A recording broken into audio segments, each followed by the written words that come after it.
everyone, and welcome back to another Friday Night Frights review. Friday Night Frights is a movie group where we watch and review horror movies. First and foremost, I apologize for the lack of postings for the past 2 weeks for Friday Night Frights. The last 2 weeks I was supposed to review Poltergeist 3 and Poltergeist the Remake. I had been so busy during those weeks, I really didn't have the time to watch the movies during the week and make the review on Friday. I did want to catch up and post them on different days, but honestly, after watching the movies, I really didn't have that much to say. I didn't really like either of them.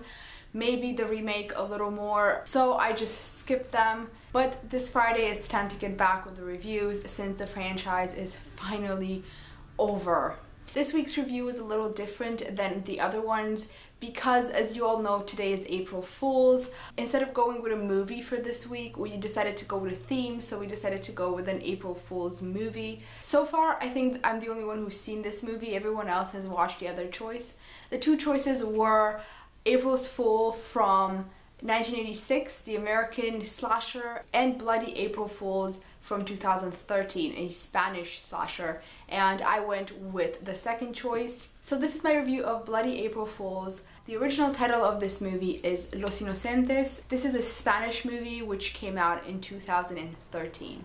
Very strangely, on IMDb there is 13 names as directorial credits. I am not going to say all of them. The first person listed as director is Carlos Alonso Ojea. This is an extremely short horror movie. It's about 1 hour and 5 minutes or 8 minutes, and it is a slasher film. There's a little bit of cultural context around this, which I really enjoyed.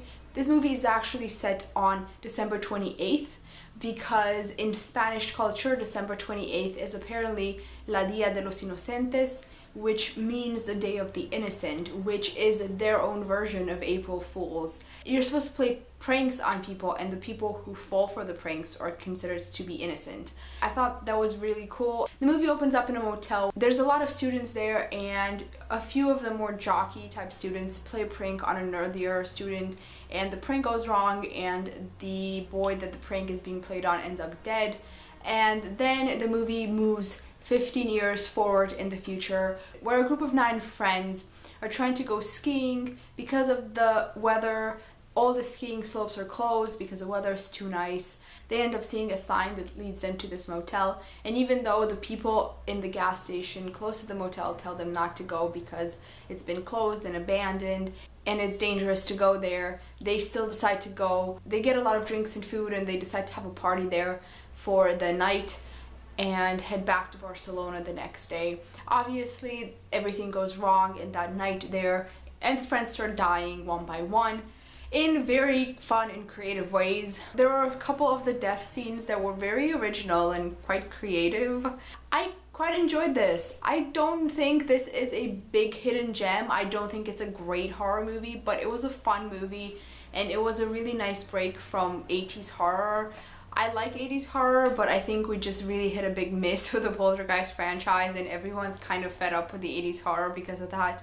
I don't have any cool trivia or any of that kind of thing to say about it, but like I said, I did enjoy it. It was fun to watch. I don't think I watched too many Spanish horror movies, so this was a really cool kind of breath of fresh air, and I hope that everyone else from Friday Night Frights is gonna get a chance to check it out. I'm not sure exactly what movie we're watching next Friday. I think it's The Devil's Backbone by Guillermo del Toro or Sleepaway Camp, one of the two. This was it for this video. I hope you enjoyed it. Let me know down below if you've seen this movie. Let me know if you've seen the other movie. I will see you back hopefully next Friday with another Friday Night Frights review. Have a great and spooky Friday night and a fun April Fool. Bye.